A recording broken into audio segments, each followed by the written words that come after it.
Hey friendos, my name is Nez and welcome back for some more Monster Prom Modtool. Today we'll be checking out Garret the Ghoul by Steam user Fuzzy Buttkins. That's a name and a half. If you don't already know friendos, we're back to playing Monster Prom to check out all of the mods that we've missed over the years. And this one kinda caught my eye because the main character is an anarchist. And also there are multiple routes and endings, so we'll have content for quite a while friendos. Let's play! 1 player. Second term, short game. Spooky high school, the sweetest years of our lives. Back then, we were young and unafraid. Sometimes reckless, sometimes brilliant, sometimes just stupid, but always willing to live life to the fullest. We were on a wild journey to discover who we really were. Who are you? Well, since we're gonna try to take Garret the Ghoul to prom, let's try to be a zombo like him. Sure. And we had yet to experience its ultimate challenge, the Monster Prom. I remembered clearly. 3 weeks were left, and as we fantasized about our dream prom dates, we were all scrambling to catch the attention of one of our 8 most charismatic classmates. Scott Howell, 21. A werewolf athlete who compensated for his rather small brain with a stupidly huge heart. Miranda Vanderbilt, 19. A sweet mermaid princess who was as cute as she was genocidal. Polly Geist, 22, ? A party ghost with insatiable hunger for all the wrong things. Damien LeVay, 21. A fearless demon with a taste for destruction and a love of fire. Liam the Line Court, 4XX. A hipster vampire whose standoffish demeanor hid the fact that he was a truly lovable dork. Zoe, who has lived forever.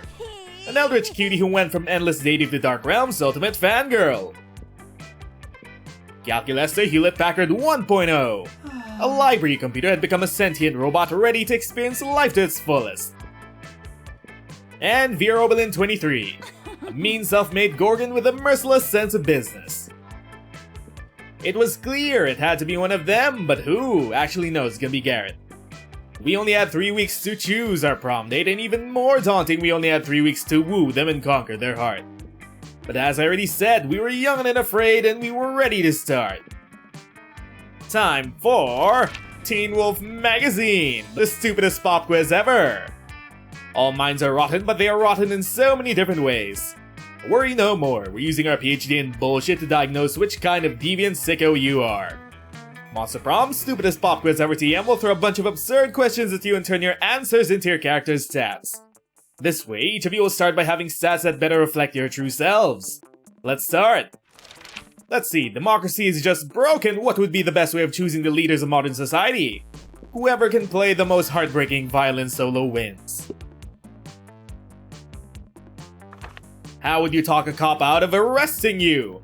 We'll use our seduction skills. They don't call it fuck the police for nothing. If you were an ice cream, which flavor would you be? Let's say Ikasumi.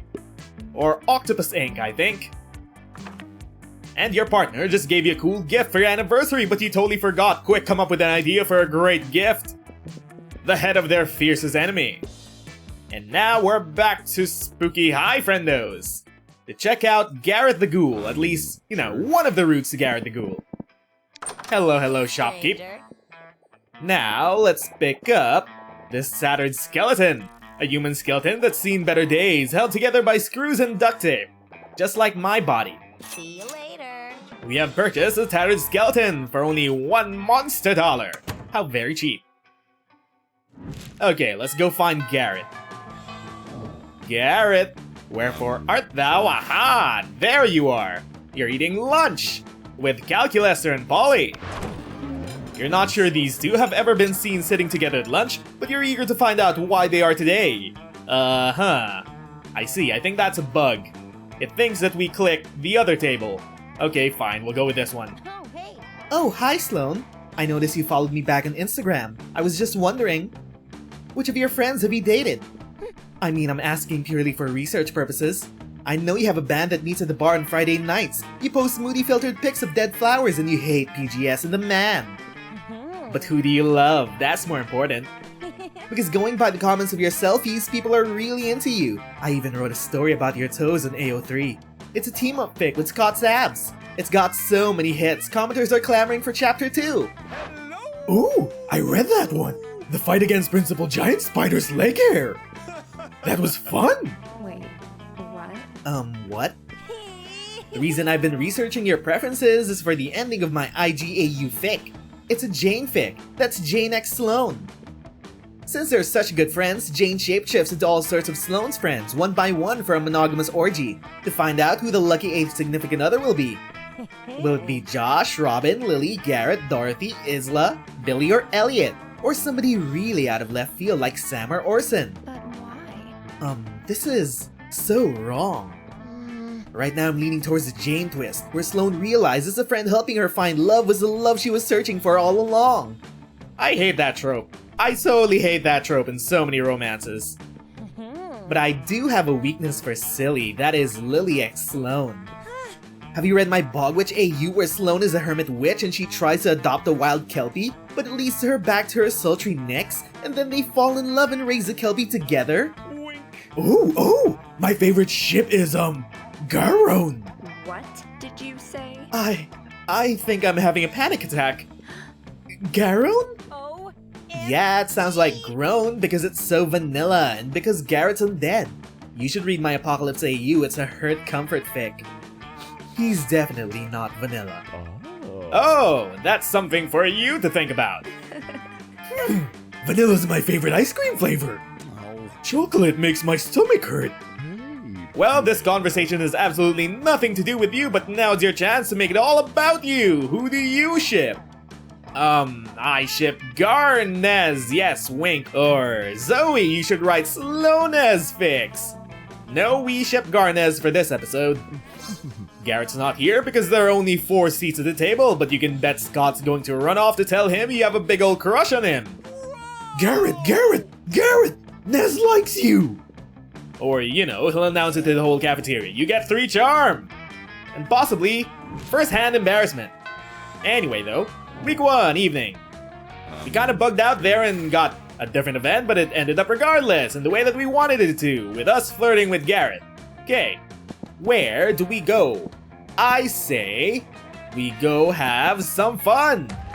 That day during recess, you start a half-hour rave that goes full crazy.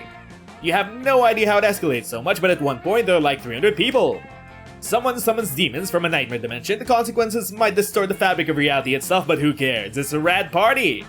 You gain 2 fun. As you stand up from your desk at the end of class, you pick up the tattered skeleton you set in the empty seat beside you. Before you can leave though, a classmate you've never noticed before accosts you. Steve! Hey, you found Steve! Where'd you find him? Wait, let me guess. Val's pop-up shop, right? Oh my god, he's hot! Right, and you paid Val that crisp dollar bill you'd plan to spend at Veronica later. Seriously? I can't believe Val sold him. I mean, I kinda knew the risk when I broke into her locker and stuffed him inside it to scare her, but she knows Steve has a home already. Sorry.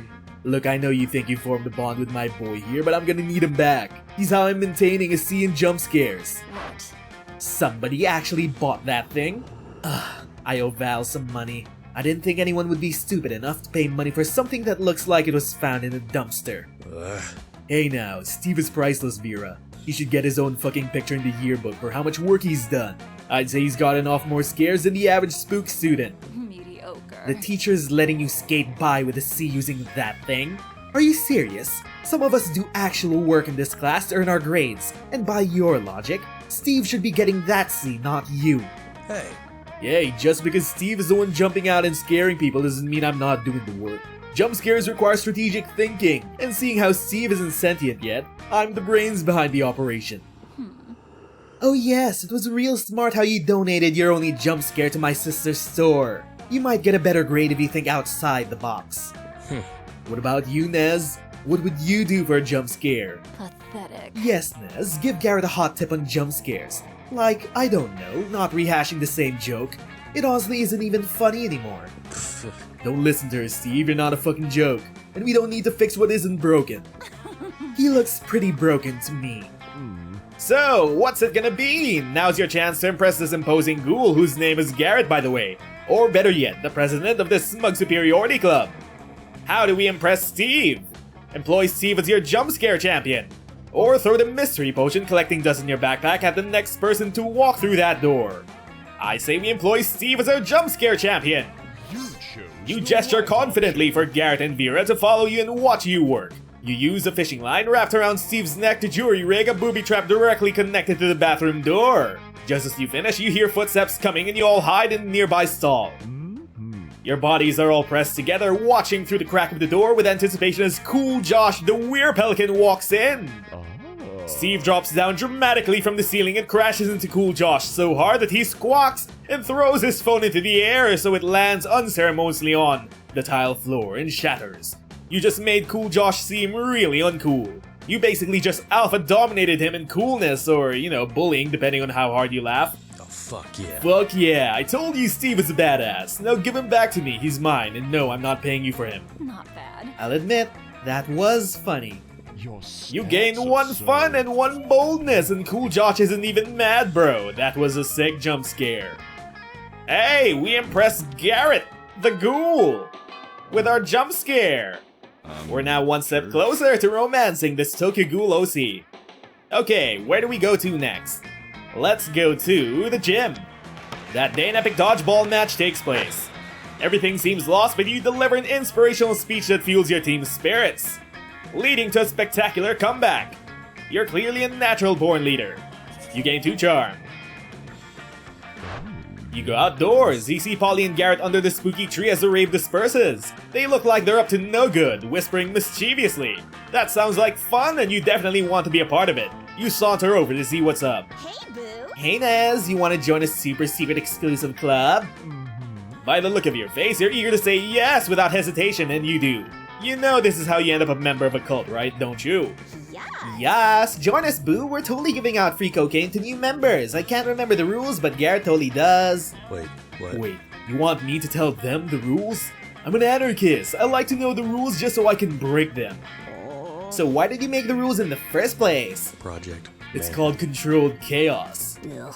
If you want me to remember them, you gotta narrow it down to like 1 rule, boo. Like, don't steal Polly's coke.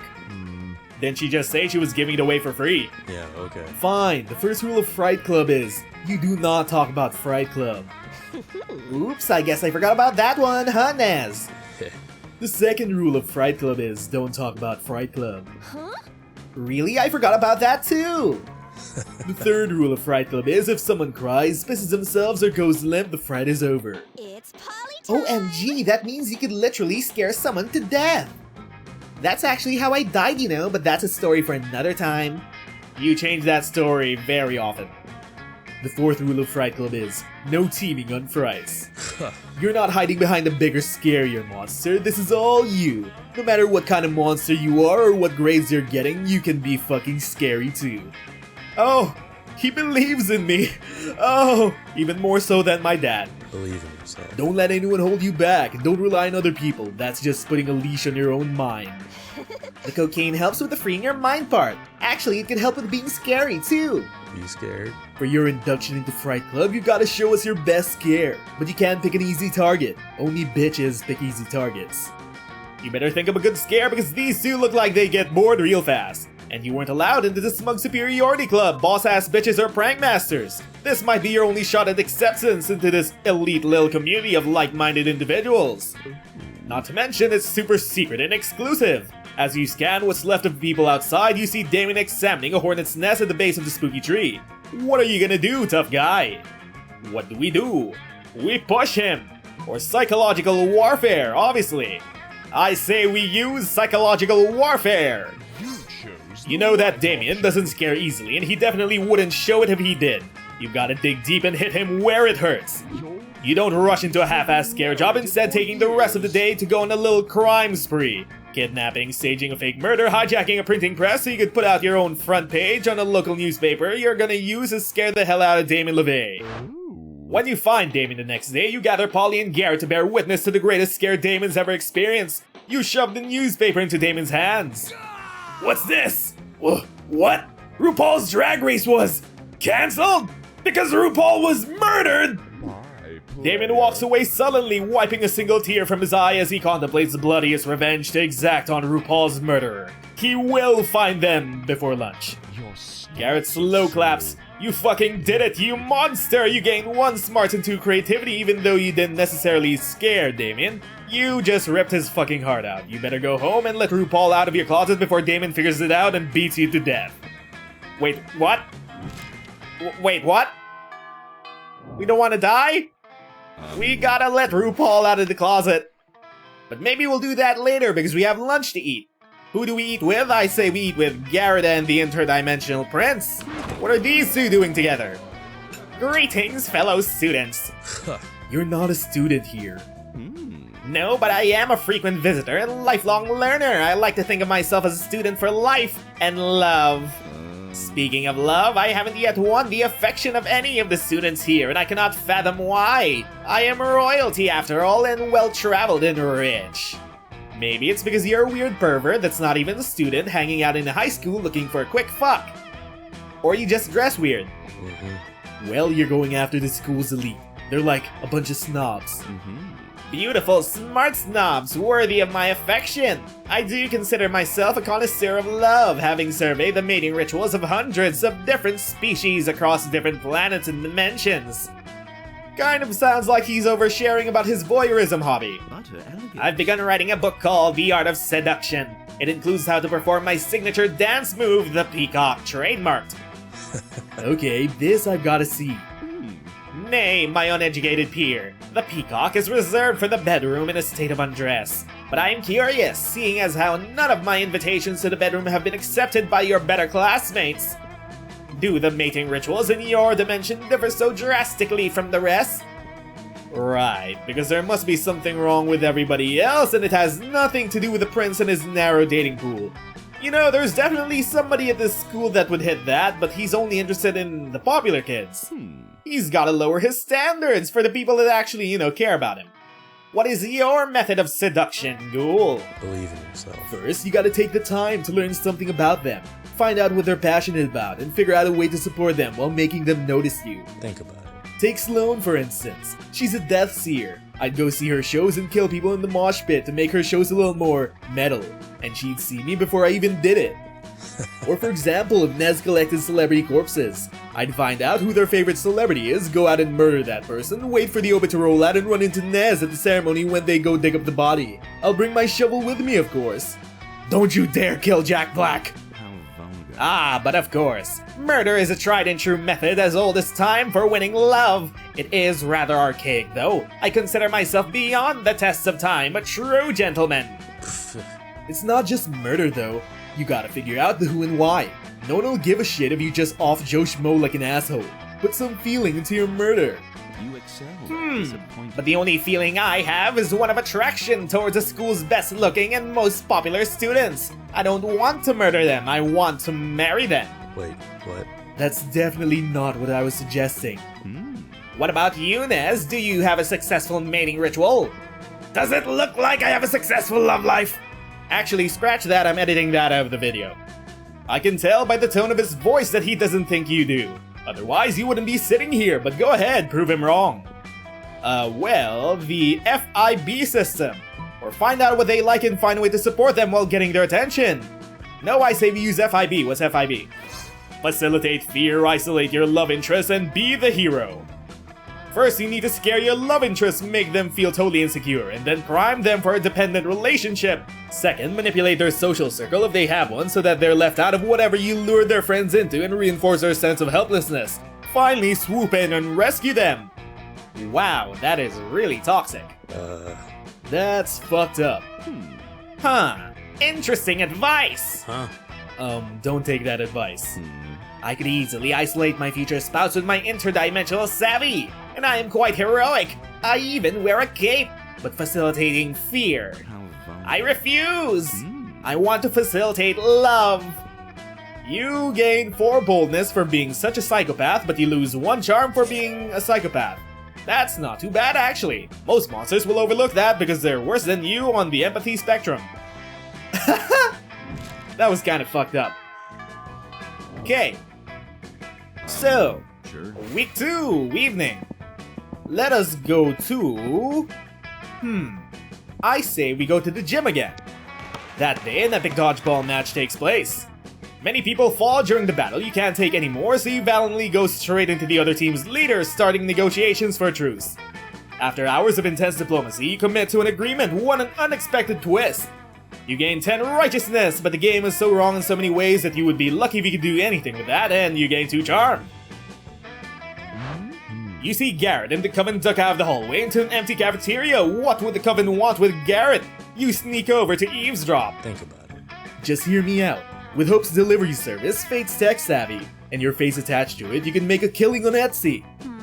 I don't even know the first thing about making soap, Garret. Come on. That's my job. All you have to do is sell it. People like you, they're not gonna buy soap from a ghoul, but witches, but with like lavender and crystals and shit. Sheeple wanting Throw in some hype about it being blessed with some manifestation with your organic essential oils, and they'll eat that shit up. Like a boomer mom on Facebook. What he's saying checks out, actually. Artisan soaps within the cult niche sell at a high price point. It could help with our ratings too. But we're not sellouts. Wait, did you just say people like us? I've run the numbers, we're extremely popular. Since when? Well, I like you guys, and at least people know who you are. You got a brand. Fuck the beauty industry. Don't think of it as selling out. We're just, fighting the big bad beauty industry, and they're crushing expectations of Photoshop-sized body image. I'm hopeful about you. This could be good for my delivery business. We want 75% of the profits. There are 3 of us and only 1 of you. Fuck No, it's my idea and I'm doing all the work. Never lose faith. You want our brand, don't you? Hey. 50-50, let's be partners.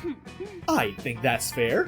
Greed doesn't look good on anybody. But how exactly does this business venture stick it to the man?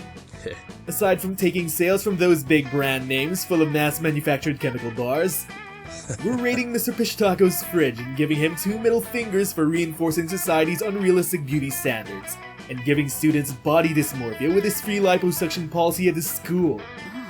That's disgusting! When I said we, I didn't mean you. Like I said, I'll do all the work. Try not to get Fine, sick soon. you've got a deal. Mr. Pishtaco is Garret's AP body modification teacher. You're pretty sure Garret actually likes the guy. He gives out free procedures to students at school and takes his meals. I mean, they're fat home with him. How can you get in on this entrepreneurship? You mosey on over after the Coven leaves to offer up your expertise. Hey. Heard all that, did you? You want in? Yeah, you weren't biding your time to sneak up on him for nothing. Fuck the government. Look, don't tell the Coven, but the soap thing, it's a cover. If the government tries to track my purchases, I've got a story. I pay cash, but you never know what kind of technology they use to track you down nowadays. Uh-oh, he's starting to sound a little paranoid. Hide your phone or he might smash it. Project. I could use your help on this lard heist. We need a plan. Now's your chance to prove to Garret that you could be the brains of the operation, earn your paycheck and his affection. What do we do? Release the marmosets. Or, time to enact your 3-phase, 9-step plan. Operation Lipo Heist. Lipo Heist. From what you know about Mr. Pishtaco, you know that you won't be able to waltz into his apartment and take his fat. You tell Garret you need a plan like Ocean's 11, but since there's only 2 of you, it'll have to be Garret's 1+1. Wink. Mr. Pishtaco is familiar with Garret for always giving him shit, but he probably doesn't even know your name because you barely even show up to class. You invite Garret to skip class together to go over the details of your plan, to be put in motion after lunch. You begin by infesting Mr. Pishtaco's apartment with cockroaches. This will lead him to needing an exterminator and you just happen to have some coveralls.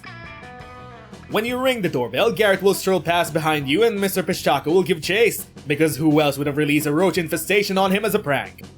That's right, prey on his established prejudices. This will give you the time you need to empty out his fat stash. Yeah, okay.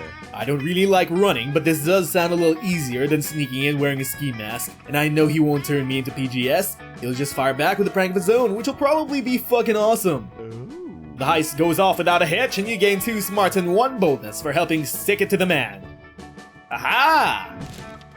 Slowly, progressively, we're making our way to this dead ghoul's heart. Okay, week 3 morning, let's just skip. Give me your money. Hello and goodbye, shopkeep. There we go.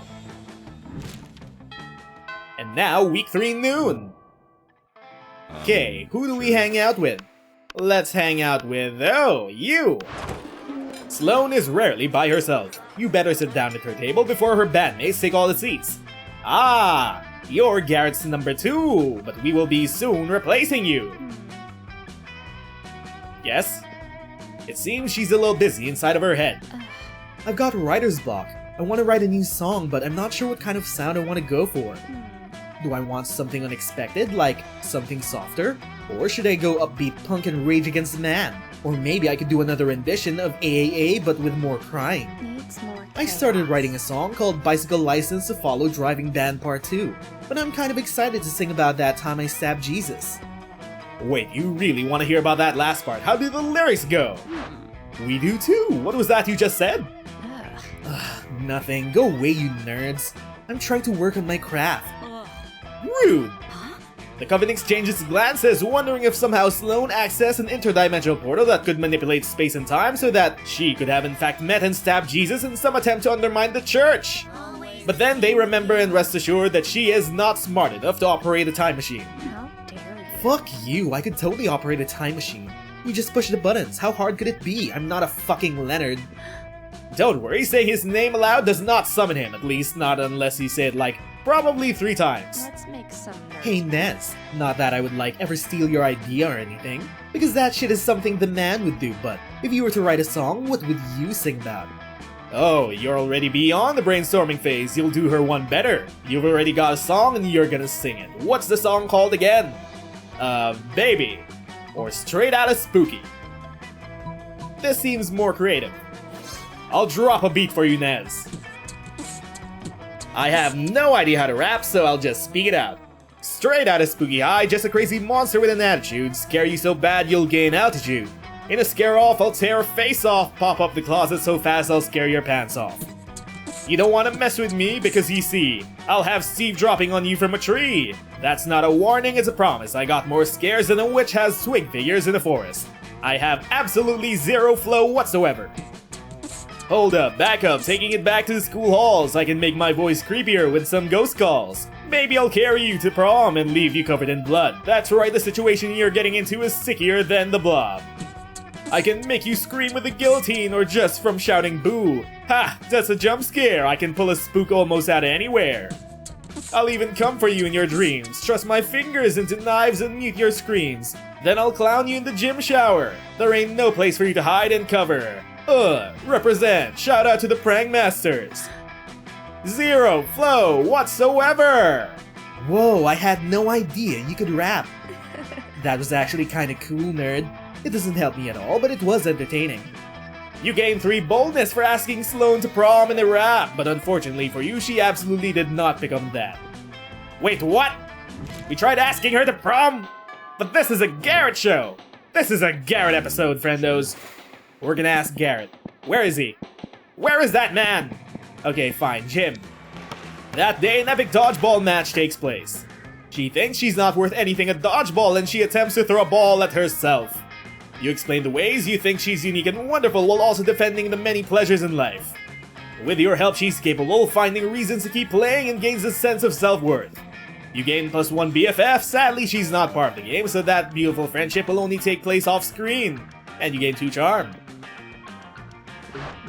And now you see Garret in the hallway carrying a dead raccoon with tire tracks across its body by a cloud of flies. Gross! But you're really curious as to why he's bringing a dead animal to school, so you follow him. He takes it to the next class and drops it on the teacher's desk.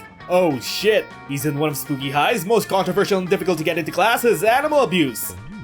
Miss Skinner sighs and tells him, not for the first time, I can't give you credit for roadkill or plants you forgot to water. This is a 5th homework assignment I can't give you credit for. You barely have points for showing up. You're going to fail if you don't get it together. Miranda Surf pushes you aside so she can enter without brushing past you and catching your peasant cooties. Ew, how barbaric. What is that? It's my homework. You bring your homework to class? Isn't homework supposed to stay at home? I leave all my homework serfs in the Mer Kingdom to do my homework all day. They're never allowed to come to the surface. That would mean they're not doing their work at home. How do you turn in your homework assignments then? Your teachers have been getting them somehow. The serfs behind her begin to sweat. What? Do you mean to tell me my homework serfs have been sneaking away to bring proof of my finished assignments to Miss Skinner all this time? That would mean they've disobeyed me. They could be sneaking away to plan a coup. They'll have to be punished. New homework serfs will take their place. Wow. Gotta say, I'm not at all surprised you're getting an A in this fucking class. Why thank you. I'm a straight A student. My parents were at the top of their class and I am at the top of mine. Who are you again? Seriously? You seriously don't even have a problem torturing puppies. What? I would never! I love puppies and other adorable animals. But not all animals are cute and worthy of special treatment. Ugh. So what, are you abusing gorillas for not being cute enough for you? Garret better watch his tone. Fortunately for him and for you if you want to date him. Miranda doesn't pick up on all of this hostility in his voice. I really haven't considered that. Mostly we pluck birds. They're the spies of the dreadful air people. They haven't even given their secrets yet, but they even sing in code. How dare they corrupt the beauty of music with their evil rebellions? There's even a whole documentary about an uprising where they use a song of a mockingjay to undermine their leaders. We can't have air people sowing dissent in the Mer Kingdom. That's not even a real bird. Not anymore, anyway. Hey, Nez, save me from this conversation while I do something that'll get me killed. I don't give a flying fuck about passing this class. Help me think of a good way to give Miss Skinner a giant fuck you instead. How uncouth! Garret also appears to not give a fuck if he offends Miranda Vanderbilt. He's playing a very dangerous social game at Spooky High.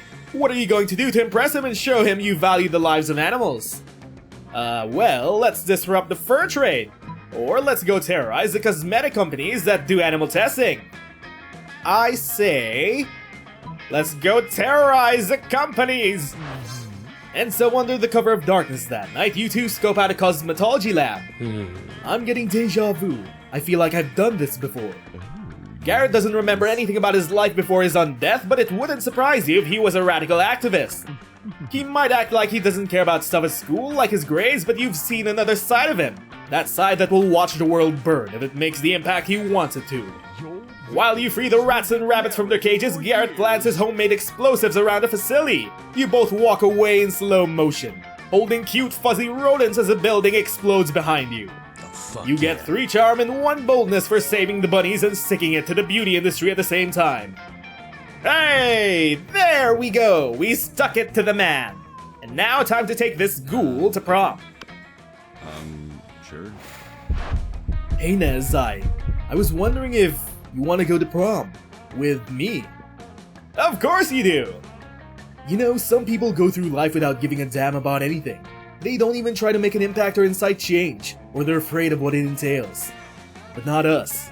You're smart and you can get real creative when it comes to fucking shit up and disrupting the system. You got a fearless relationship with chaos and you're not afraid to be yourself. Let's go to prom and give him hell. Garret takes you to prom and afterwards, he introduces you to his family back at his apartment, Slimy the snail and Hopper his bunny. He teaches you how to get Hopper to Binky and drives you home at sunrise. It was a special night, one of many he hopes. Hey-oh, there we go. We managed to take Garret the Ghoul to prom, and we also managed to stick it to the man with anarchy along the way. Even though anarchy is a flawed belief system that only leads to power vacuums that will inevitably lead to bringing even worse social systems to fold. But that's a story for another time. Those 3 weeks were maybe the most epic and absurd weeks of our lives. After the Monster Prom, we kept on living our lives, falling in love, battling for friendship, and learning who we were and who we could be. And you know what? Like it always does, life happened and it was wonderful. Liam started an iconoclastic band that broke all conventions.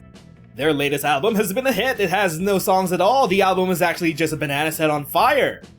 And be sure, Liam doesn't care if you don't get it. Vera built the Oberlin Empire into endless greatness. They own a shameless number of companies. It's known that they're also into a lot of sketchy businesses. But no one does anything about it, because I mean, who the hell would try to stop Vera Oberlin? Scott became a world-renowned athlete, but he ended his career to come back to his hometown and take on the job of the athlete he admired the most. Now he's back at Spooky High again, working as a coach. For those 3 weeks, the Monster Prom seemed larger than life, and then it was gone just like that. The battle for Monster Prom might have ended then, but there were plenty of battles left in that war called youth. But once again, we were young and unafraid, and we were ready to start.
to losing off your mind. Get ready for a fiendish blast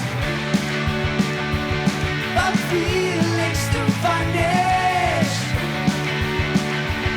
The fun is to flourish.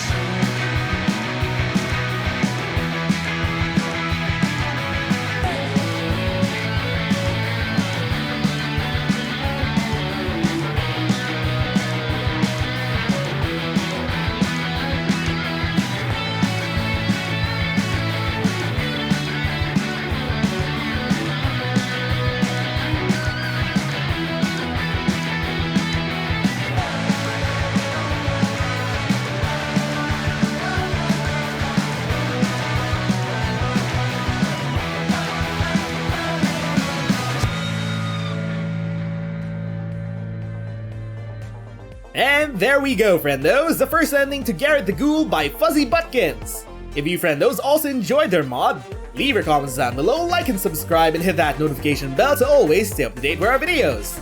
Also consider becoming our patron or YouTube member to help support our channel. Until our next episode of Monster Prom, my name is Nez and thanks for watching! See you all next time! Bye, friendos!